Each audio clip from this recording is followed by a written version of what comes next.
रोजमर्रा की जिंदगी में हम शायद ही सोचते हैं कि पर्दे के पीछे क्या चल रहा है। पर सच तो ये है कि कुछ सिस्टम्स हैं जो चुपचाप हमारी दुनिया को चला रहे हैं, बिजली ग्रिड से लेकर पानी की सप्लाई तक। इन्हें कहते हैं स्कैडा सिस्टम्स। ये हमारे आधुनिक जीवन के वो अनदेखे कमांड और कंट्रोल सेंटर हैं।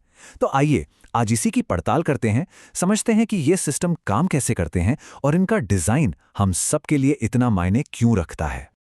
तो आज हम क्या क्या देखने वाले हैं।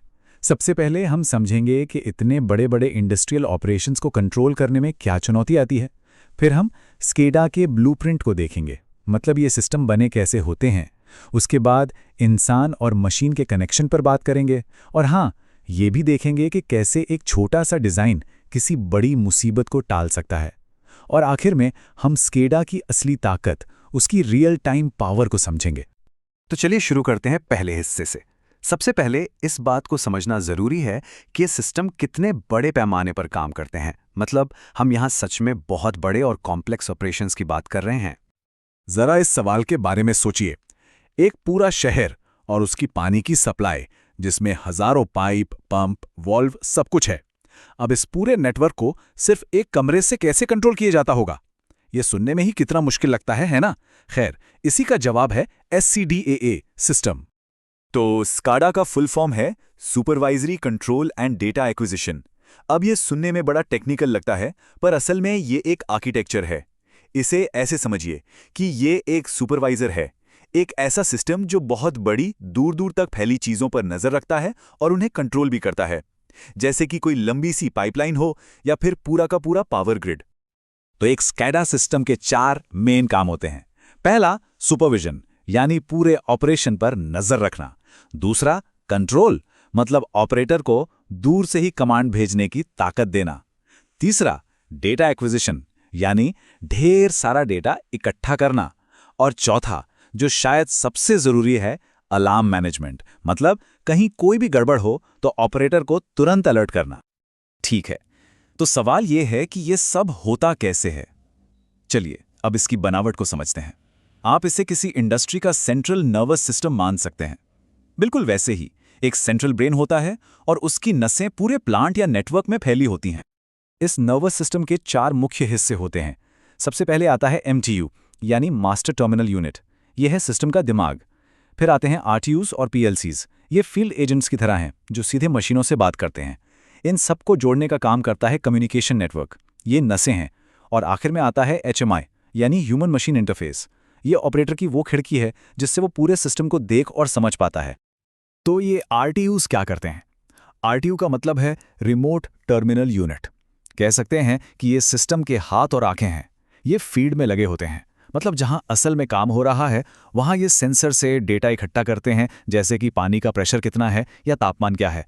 और फिर MTU से जो भी कमांड मिलता है उसे पूरा करते हैं, जैसे किसी वाल्व को खोलना या बंद कर देना। और यहीं पर एंट्री होती है HMI की, जो शायद इस पूरी पहेली का सबसे अहम हिस्सा है। HMI यानी ह्यूमन मशीन इंटरफेस वो स्क्रीन है जिसे ऑपरेटर देख रहा होता है। ये एक ग्राफिकल इंटरफेस है जो इतने सारे मुश्किल डेटा को आसान विजुअल्स में बदल देता है, ताकि ऑपरेटर एक नज़र में सब कुछ समझ सके और फौरन फैसले ले सके। ये सच में इंसान और मशीन के बीच का पुल है। तो चलिए इसी कनेक्शन के बारे में थोड़ा और जानते हैं, क्योंकि ये समझना बहुत ज़रूरी है कि जब लाखों लोगों की ज़िंदगी और करोड़ों का इंफ्रास्ट्रक्चर दांव पर लगा हो, तब HMI का डिज़ाइन परफेक्ट होना ही चाहिए।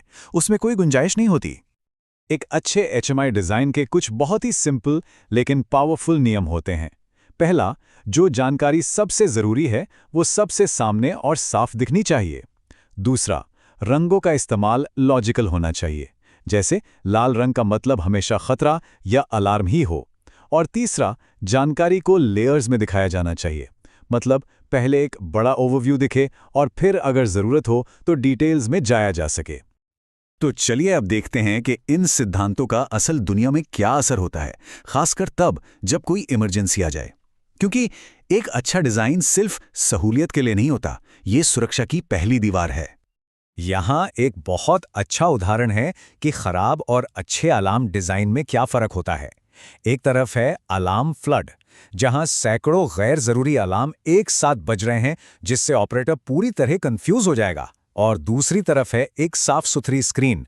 यहां सिर्फ वही अलार्म दिख रहे हैं जिन पर फौरन एक्शन लेने की जरूरत है।